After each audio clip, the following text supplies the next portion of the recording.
하나님께서는 우리 인생들을 하나님의 형상대로 지으셨다, 이렇게 성경은 말씀하고 있습니다.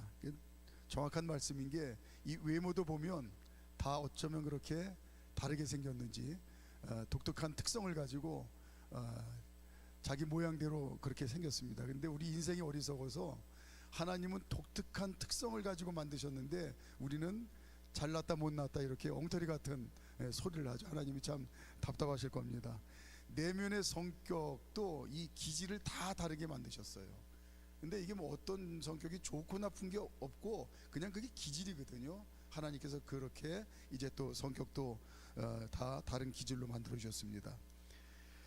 하나님 자녀로 이제 새롭게 거듭나서 이제 신앙의 삶을 살아가는 우리들도 저마다 그 신앙의 모습도 독특하게 하나님께서 그렇게 특징을 지어 주셨어요. 그래서 어떤 권사님은 그냥 트레이드 마크가 아무개 권사님은 그 특징이 기도하시는 분이시다. 아마 내일 하늘이 무너지고 지구 종말이 온다 한다 할지라도 그분은 마지막 순간까지 자리 지키며 기도하실 분이시다. 또 그런 이제 특성이 있어요. 또 어떤 집사님은 주님 몸 된 교회를 마치 주님 몸을 섬기듯이 그렇게 누가 봐도 정말 칭찬할 만한 그런 봉사의 삶을, 섬김의 삶을 잘 그렇게 신앙생활 하시는 분들을 보면서 그 신앙의 특징을 볼 수가 있고, 또 예를 들어서 어떤 장로님은 그 입에서 나오는 말 한마디 한마디가 그냥 뿔송이처럼 은혜가 넘치는 거예요. 그 입에서 나오는 말 한마디 한마디가 마치 듣는 이에게는 보약과 같은 겁니다. 지쳐서 주저앉아 있다가도 그분의 말 한마디면 신기하게 다시 용기를 얻는 거예요. 권면하고 위로해주는 말 한마디에 새 힘을 얻습니다. 그런 신앙의 독특한 특성들이 있어요. 이제 제가 아주 몇 가지 간단한 샘플만 말씀을 드렸지만 여기 계신 모든 분들이 그렇게 하나님께서 하나님 자녀로 살아가면서 저마다 그런 독특한 특징의 신앙생활을 하게 하십니다. 자, 그런데 하나님 자녀로 살아가는 우리 모두에게 공통된 특징이 여러 가지가 있겠지만 그 대표적인 게 하나 꼽으라 하면은 그건 당연히 감사입니다. 하나님 자녀들은 범사에 감사하는 삶을 하나님께서 우리에게 위대한 축복의 선물로 주셨어요. 범사에 감사하는 건 뭐냐면 모든 것에 감사하는 거예요. 어떤 상황에서도 감사하는 거예요. 우리는 이게 하나님의 뜻인 줄 알고 믿음으로 그 말씀에 순종하며 살려고 최선을 다하며 살아가는 그런 공통된 특성이 저와 여러분들에게 있다는 겁니다. 오늘 본문이 하나님 자녀들이 왜 범사에 감사하는 인생을 살아야 되는지 그 이유를 오늘 본문이 잘 설명을 해주고 있어서 제가 앞에 이제 서두에 이런 설명을 드린 겁니다. 하나님 자녀들이 왜 범사에 감사하며 살아야 되는지 그 이유를 오늘 주님이 친히 말씀하고 계세요. 첫째는 구원받게 하신 은혜 때문에 범사에 감사하며 살아야 할 이유가 충분하다고 말씀하시는 겁니다. 우리가 이 세상 살아가면서 세상 사람들과 다르게 또 구별되어 거룩한 삶을 살도록 우리를 하나님께서 이렇게 택하셨는데, 보면은 우리는 하나님의 말씀을 붙들고 진리의 말씀을 붙들고 하나님께 매인 인생을 살아요. 그러나 하나님 없이 사는 세상 사람들은 있다가 없어질 것, 또 있는 것 같지만 무지개처럼 사실은 잡을 수 없는 것, 또 곧 썩어질 것, 마치 바닷물을 퍼마시는 것처럼 마시면 갈증을 해소할 것 같지만 곧 돌았으면 더 큰 갈증이 나는 것, 또 좀 더 시각적인 효과로 말씀을 드린다고 한다면 뭔가 가득 채우는 인생을 살려고 했었는데 결국은 보니까 밑 빠진 독에 물 붓는 것처럼 아무것도 아닌 그런 허망한 인생을 사는 것, 이것이 하나님 자녀로 살아가는 저와 여러분들과 하나님 없이 사는 세상들과 확연한 차이점입니다. 성경은 끊임없이 이 이야기를 하는데 우리는 그걸 진리로 받아들이고 믿는 거예요. 구원받은 은혜 때문에 모든 것에 감사하며 살아야 될 이유가 충분하다라고 하는 것은 이게 세상 사람들이 갖는 기준하고는 완전히 다른 거죠. 구원은 세상 사람들에게는 오히려 반대로 우리는 세상 사람들이 잡고자 하는 것을 뜬구름 잡는다고, 무지개 잡는다고, 곧 썩을 것을 잡는 헛된 거라고 얘기를 하는데, 하나님 없이 사는 사람들은 더 힘줘서 강조하며 저와 여러분들이 붙들고 있는 이 구원의 은혜, 이걸 가장 허망한 것이라고, 어리석은 인생이라고 조롱을 하는 겁니다. 성경은 진리로 말씀하고 계시죠. 모든 사람은 하나님 앞에 둘 중에 하나다. 알고가 아니면 가라지다. 더 쉽게 말하면 구원받은 자와 구원받지 못한 자, 이 두 종류밖에 없다는 거예요, 하나님 앞에는. 자, 오늘 그게 24절부터 30절까지 말씀입니다. 자, 한번 보죠. 24절부터 30절까지 하나님 앞에는 두 종류의 사람밖에 없다. 알고가 아니면 가라지, 구원받은 자 아니면 구원받지 못한 자, 이 둘 중에 하나라는 겁니다. 시작. 예수께서 그들 앞에 또 비유를 들어 천국은, 이르시되 천국은 좋은 씨를 제밭에 뿌린 사람과 같으니 사람들이 잘 때에 그 원수가 와서 곡식 가운데 가라지를 덧뿌리고 갔더니 싹이 나고 결실할 때에 가라지도 보이거늘 집사람의 종들이 와서 말하되 주여 밭에 좋은 씨를 뿌리지 아니하였나이까? 그런데 가라지가 어디서 생겼나이까? 주인이 이르되 원수가 이렇게 하였구나. 종들이 말하되 그러면 우리가 가서 이것을 뽑기를 원하시나이까? 주인이 이르되 가만두라. 가라지를 뽑다가 곡식까지 뽑을까 염려하노라. 둘 다 추수 때까지 함께 자라게 두라. 추수 때에 내가 추수꾼들에게 말하기를 가라지는 먼저 거두어 불사르게 단으로 묶고 곡식은 모아 내 곡간에 넣으라 하리라. 아멘. 정말 안타깝고 민망한 얘기지만 하나님께서는 알곡과 가라지로 구분하고 구원받은 자와 구원받지 못한 자로 구분하고, 이제 가라지는 불에 태워지는, 구원받지 못한 자는 영원한 지옥의 저주의 멸망 가운데 버려진다라는 걸 진리로 말씀하고 계십니다. 사람은 영적인 존재죠. 창세기 1장 27절 진리의 말씀을 한번 보도록 하겠습니다. 사람은 영적인 존재입니다. 사람이 믿든지 안 믿든지 진리의 말씀입니다. 시작. 하나님이 자기 형상 곧 하나님의 형상대로 사람을 창조하시되 남자와 여자를 창조하시고, 창세기 2장 7절 시작. 여호와 하나님이 땅의 흙으로 사람을 지으시고 생기를 그 코에 불어넣으시니 사람이 생명이 된지라. 아멘. 예, 저와 여러분들은 하나님의 말씀을 진리의 말씀으로 믿어요. 생명의 말씀으로 믿어요. 그렇기 때문에 사람은 영적인 존재로 이렇게 말씀대로 지어졌다는 사실을 우리는 그걸 믿고 사는 겁니다. 하나님의 형상대로라는 말은 어려운 말이 아니죠. 모든 사람에게는 영혼이 있다라고 하는 말이에요. 하나님의 형상대로라는 말에는 또 하나는 그 영혼은 영원히 죽지 않는다. 우리가 이 땅에서 잠시뿐인 육신의 삶을 살다가 죽으면 모든 사람들이 하나님의 심판대 앞에서 심판을 받는데, 영원히 죽지 않는 우리의 영혼은 천국에서 살든지 지옥에서 살든지 둘 중에 하나라는 겁니다. 첫사람 아담과 하와가 하나님께 범죄함으로 영혼의 생명이, 그 생명의 기능을 잃어버렸죠.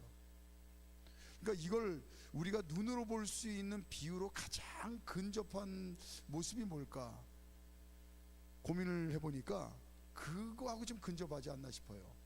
다시요. 이 첫사람 아담과 하와가 하나님께 범죄함으로 영혼의 생명이, 그 생명의 기능을 잃어버린 거예요. 하나님을 하나님으로 이제 알지 못하고 하나님하고는 전혀 상관없는, 그러나 죽은 것도 아닌 산 것도 아닌 그런 존재가 된 거예요. 하지만 언제든지 다시 살아날 가능성은 열려져 있는, 그게 바로 코마 상태에 있는 육신이 아닌가 생각이 되어집니다. 그러니까 우리가 식물인간이라고 그러죠. 가족들이 아무리 가서 이제 몸을 닦아주고 가서 따뜻한 말로 하고 어서 깨어나라고 위로를 해도 아무런 반응이 없습니다. 소통이 안 돼요. 그 어쩌다가 눈꺼풀 하나 껌뻑이면 나를 알아봤다고 무슨 말을 한다고 막 호들갑을 떨고 좋아서 난리가 나는 거예요. 전혀 단절된 상태입니다. 그러나 죽은 것도 아니에요. 그렇다고 살았다고 얘기할 수도 없습니다. 아담과 하와의 영적인 상태가 범죄함으로 인하여 하나님과의 관계가 그렇게 됐다라고 우리 이해를 하는 게 좀 이해하기 좋지 않은가 싶습니다. 로마서 5장 12절 로마서 5장 12절 시작. 그러므로 한 사람으로 말미암아 죄가 세상에 들어오고 죄로 말미암아 사망이 들어왔나니 이와 같이 모든 사람이 죄를 지었으므로 사망이 모든 사람에게 이르렀느니라. 아멘. 예, 이 아담과 하와가 지은 하나님께 범죄한, 하나님 없이 산 불순종, 이젠 하나님하고 단절된, 영의 생명의 기능이 이제 상실된 이 영적인 죄가 유전된다고 성경은 말씀하고 있습니다. 그러니까 우리가 태어나면서 육신의 모습도 유전을 받고 우리의 내면의 이제 성격적인 이런 기질도 유전을 받는 것처럼, 그러나 그거는 불완전한 유전입니다. 일부분의 유전이에요. 하지만 아담과 하와로부터 물려받은 이 하나님 없이 사는 이 불순종의 죄는 완벽하게 100% 이 땅에 태어나는 모든 사람들에게 그대로 유전이 돼서 모든 사람은 죄인으로 태어난다. 이게 성경이 말씀하시는 진리입니다. 이 땅에 생명이 있어서 사는 동안에, 생명 있는 그 동안에 그 죄를 용서받지 못하면 그 죄 때문에 영혼이 지옥에서 영원토록 저주와 고통 가운데 신음한다라고 하는 것이 성경의 말씀입니다. 예수님께서 디모데에게 이 진리의 말씀을 확실하게 말씀해 주셨죠. 요한복음 3장 3절, 디모데에게 이 진리의 말씀을 정확하게 확실하게 말씀하셨습니다. 시작. 예수께서 대답하여 이르시되 진실로 진실로 내게 이르노니 사람이 거듭나지 아니하면 하나님의 나라를 볼 수 없느니라. 예, 여기서 거듭난다는 말은 생명을 잃은 영혼이 다시 살아난다. 좀 더 이해가 쉽게 하기 위해서 아까 제가 말씀드린 것처럼 죽은 줄 알았던 식물인간 상태에 있던 그 생명이 다시 멀쩡하게 다시 살아난다. 예, 이걸로 이해하면은 이해가 좀 쉬울 것 같아요.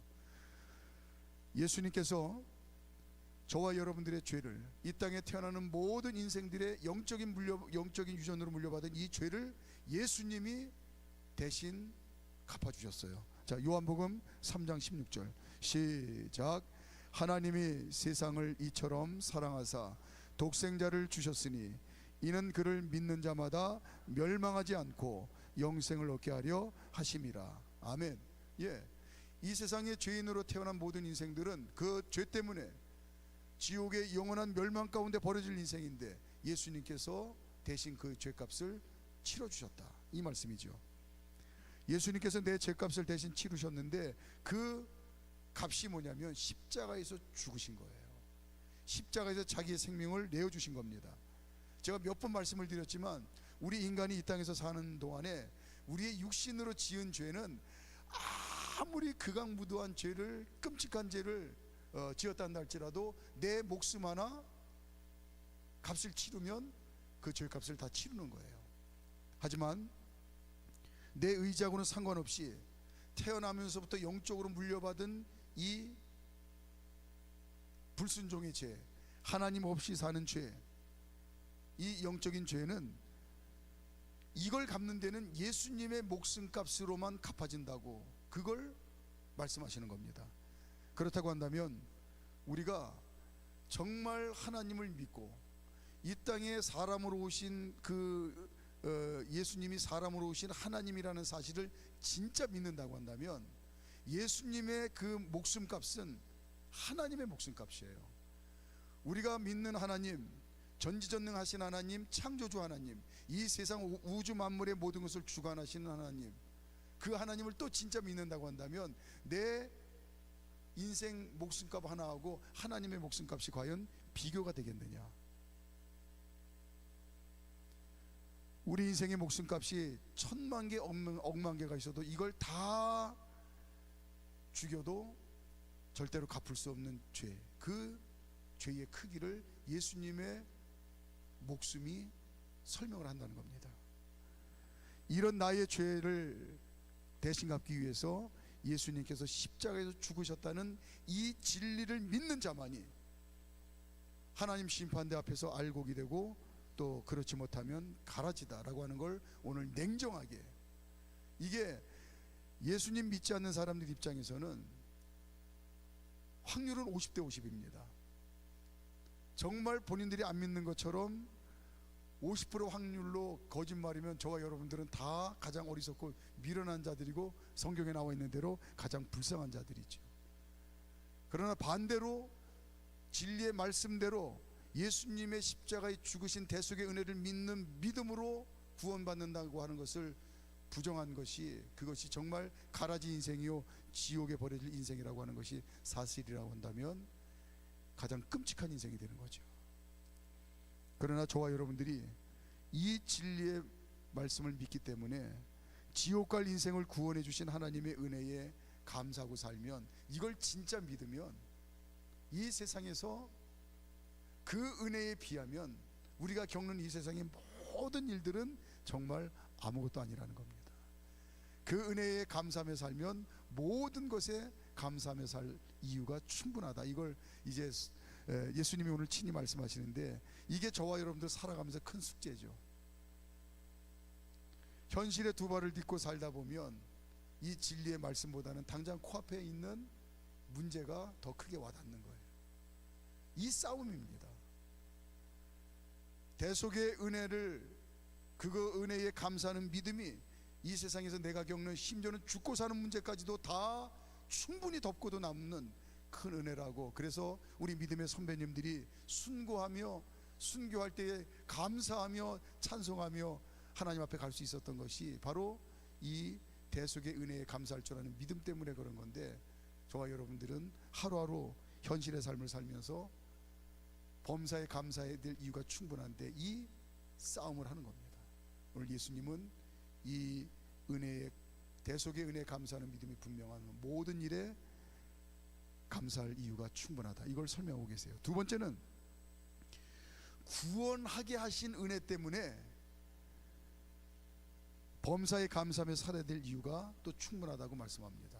이건 뭐냐면, 먼저는 지금 설명드린 거는 내가 구원받은 은혜고, 두 번째는 구원받은 하나님 자녀로 살면서 이제는 내가 구원의 통로로 살 수 있는 그런 축복된 삶을 사는 것 때문에, 그 은혜 때문에 우리가 모든 것에 감사할 이유가 충분하다고 얘기를 해요.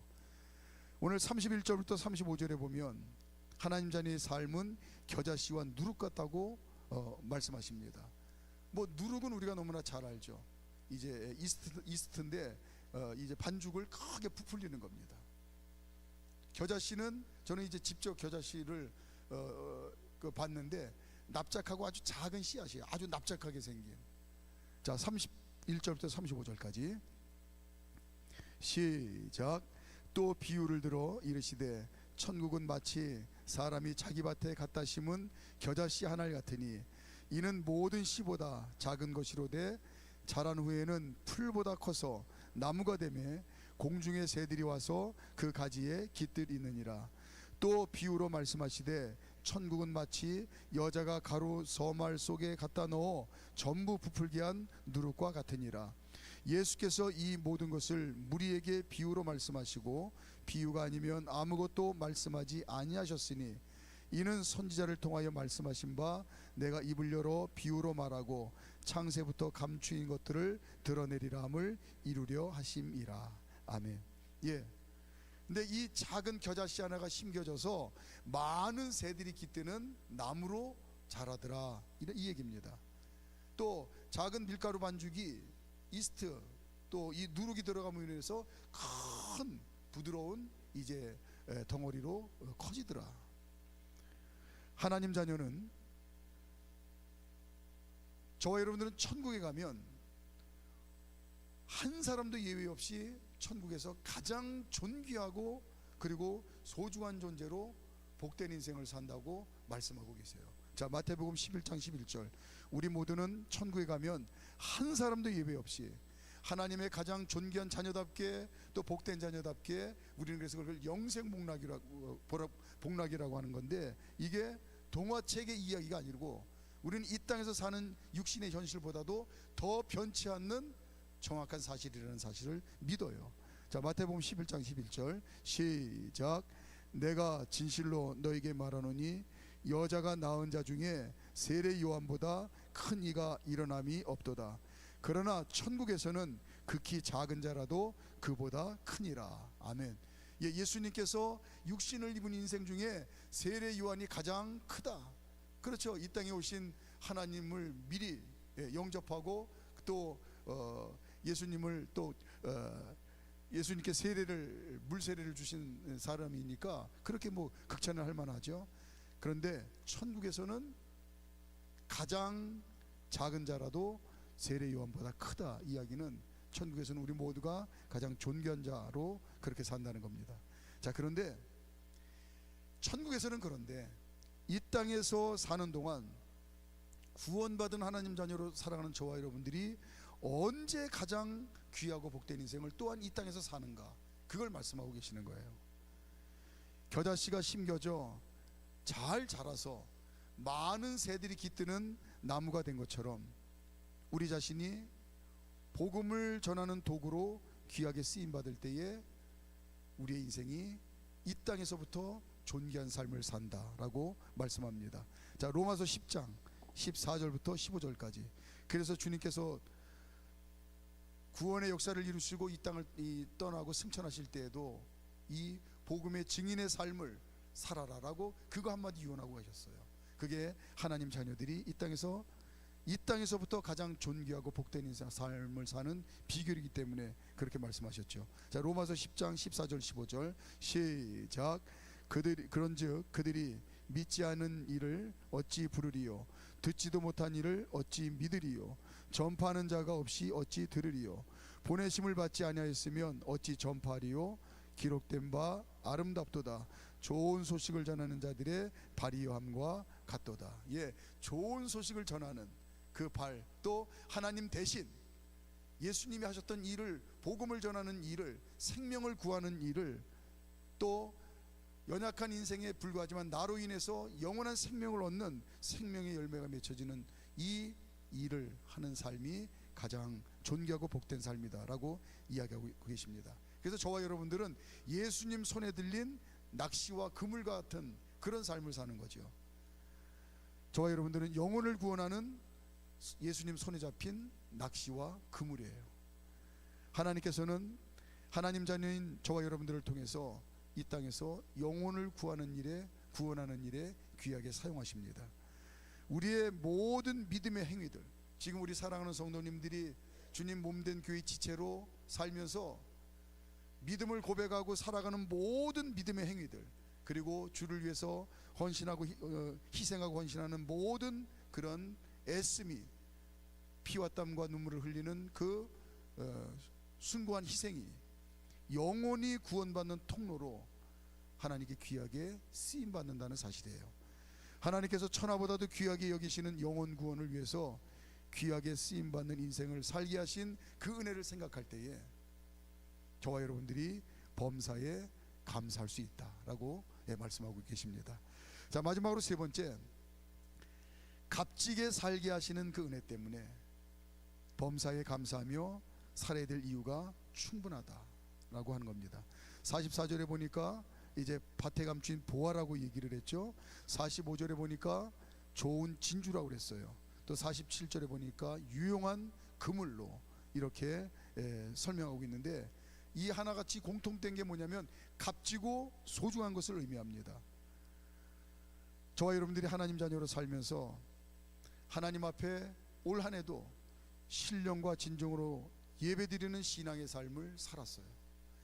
비록 우리가 여전히 세상 가운데서 육신에 속한 이제 세상살이를 누구 못지않게 성실하게 열심히 살아왔지만, 그러나 그 가운데서도 올 한 해 하나님 앞에 신령과 진정으로 예배드리는 삶을, 그걸 인생의 기둥으로 삼고 그걸 인생의 삶의 본분으로 삼고 최선을 다해서 예배의 삶을 살아왔습니다. 예배를 통하여 또한 날마다 승리하는 삶을 잘 살아오셨어요. 이것만큼 값진 인생이 어디 있겠느냐. 예수님이 오늘 보화, 밭에 감춘 보화처럼, 좋은 진주처럼, 유용한 그물처럼 예배의 삶을 우선하며 살아온 저와 여러분들의 삶이 하나님 보셨을 때 정말 값진 인생을 살았다라고 말씀하시는 것 같습니다. 뭐 그런 얘기 들어보신지 모르겠는데, 옛날에 구형 비행기가 운항되던 그런 시절의 이야기라고 합니다. 이게 뭐 예화로 그냥 지어낸 얘기 같기도 하고 아니면 정말로 실화 같기도 하고, 그거는 잘 모르겠습니다. 어쨌든 의미가 있는 얘기라 제가 소개를 시켜드립니다. 이 구형 비행기가 운항되던 시절인데, 기장이 비행기를 몰다 보니까 어디선가 전선 갉아먹는 소리가 계속 들리는 거예요. 보니까 쥐가 그 비행기에 탄 겁니다. 이 쥐를 잡지 않으면 전선이 이제 결국은 끊어져서 비행기에 이제 어느 부분에 이제 하자가 생겨서 추락할 위험이 높은 거죠. 지금 보니까 회항할 상황도 아닙니다. 이때 조종사가 고도를 높이는 거예요. 5,000피트, 10,000피트. 우리가 알다시피 쥐는 설치동물입니다. 설치동물은 뭐냐면 땅 밑으로 들어가서 땅을 파고 사는 그런 동물인데, 이 높은 곳에 적응을 못하는 동물이에요. 결국 나중에 보니까 어느 순간에 쥐 갉아먹는 소리가 그쳤고, 그리고 착륙해서 보니까 쥐가 죽어 있더랍니다. 저와 여러분들 살다 보면 우리 인생을 갉아먹는 쥐가 있습니다.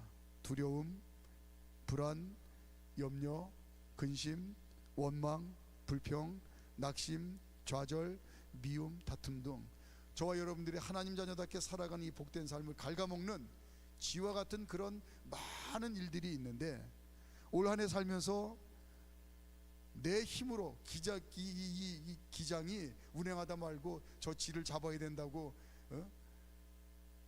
그 운전대를 놓고 쥐를 잡으러 다니지 않고 고도를 높였잖아요.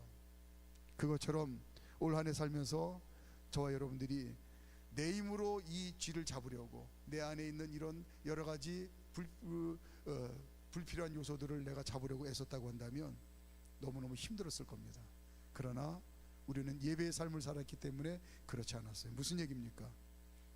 쥐와 같은 자리에 머물러 있지 않는 거예요. 내가 그런 두려움, 불안, 염려, 근심, 원망, 불평, 낙심, 좌절, 미움, 다툼, 이 자리에 내가 매몰되어 있지 않는 거예요.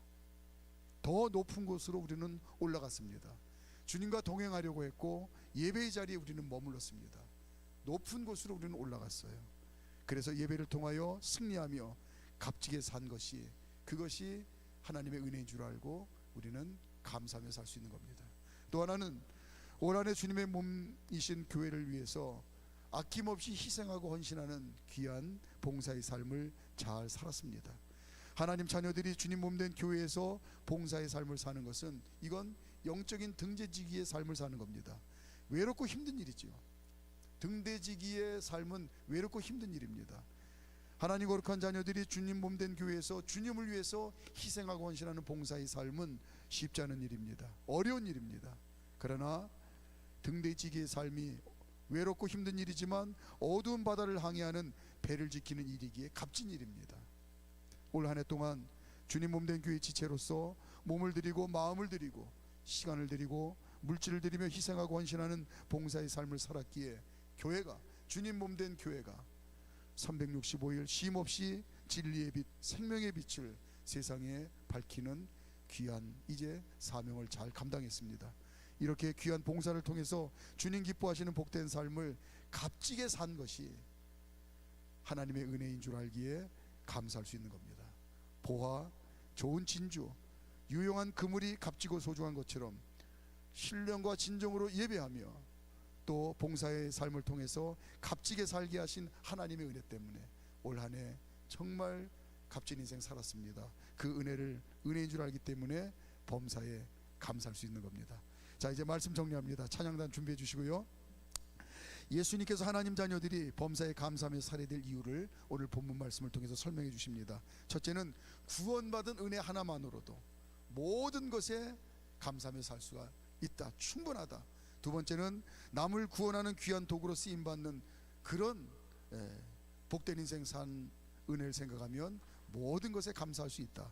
세 번째는 예배드리고 봉사하며 값진 인생 살기에 범사에 감사함이 마땅하다라고 말씀합니다. 하나님의 뜻대로 범사에 감사하며 날마다 행복의 지경이 넓어지는 복된 삶, 더욱더 잘 살아가는 우리 사랑하는 성도님들 되시기를 주님의 이름으로 축복합니다. 올 가을은 유난히 길었던 것 같습니다. 그러신가요? 네, 가을을 길게 만끽할 수 있었던 2024년 가을이 저물고 있습니다. 그 가을의 막바지, 주말이 시작되는 밤, 바로 오늘 금요일 밤이 아닌가 싶거든요.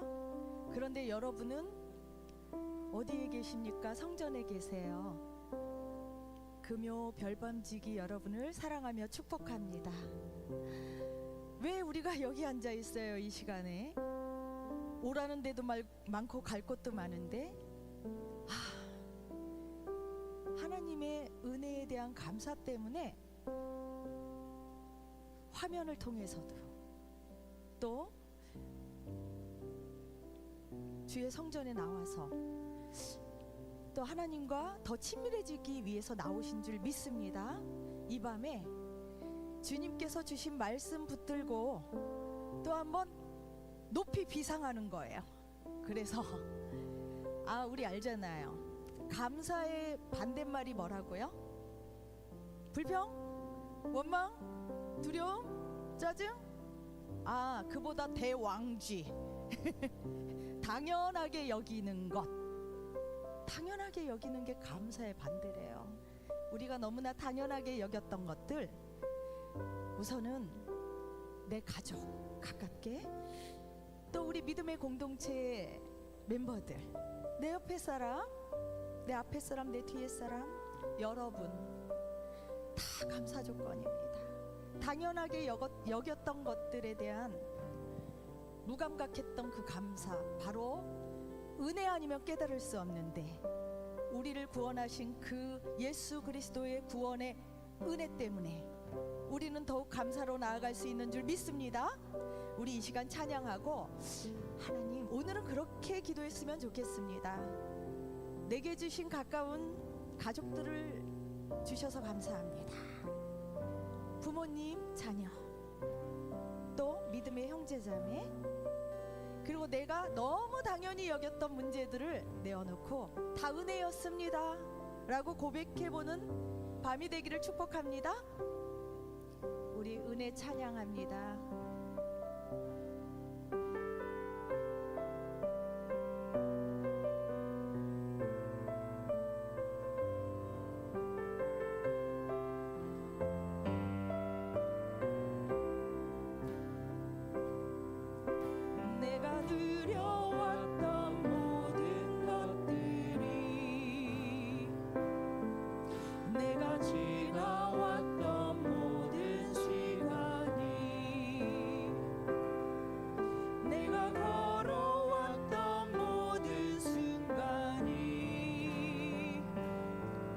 당연한 것 아니라 은혜였소. 아침에 해가 뜨고 저녁에 노을, 봄의 꽃향기와 가을의 열매, 변하는 계절의 모든 순간이 당연한 것 아니라 은혜. 내가 이 땅에 태어나 사는 것, 내가 이 땅에 태어나 사는 것, 어린아이 시절과 어린아이 시절과 지금까지 숨을 쉬며 살며 꿈을 꾸는 삶, 당연한 것 당연한 것 아니라 은혜였소. 내가 하나님의 자녀로 살며 오늘 찬양하고 예배하는 삶, 복음을 전할 수 있는 축복이 아멘. 당연한 것 아니라 은혜. 내가 누려왔던 모든 것들이 내가 누려왔던 모든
시절과 어린아이 시절과 지금까지 숨을 쉬며 살며 꿈을 꾸는 삶 당연한 것 아니라 은혜였어. 아멘. 내가 하나님의 자녀로 살며 오늘 찬양하고 예배하는 삶 복음을 전할 수 있는 아멘. 당연한 것 아니라 은혜였어 모든 것이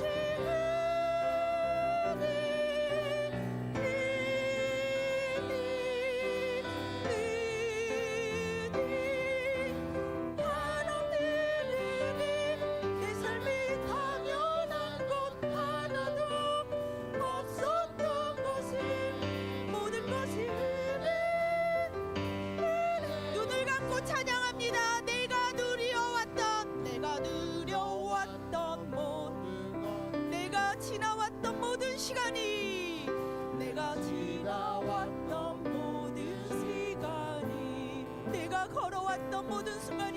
걸어왔던 모든 순간이 당연한 것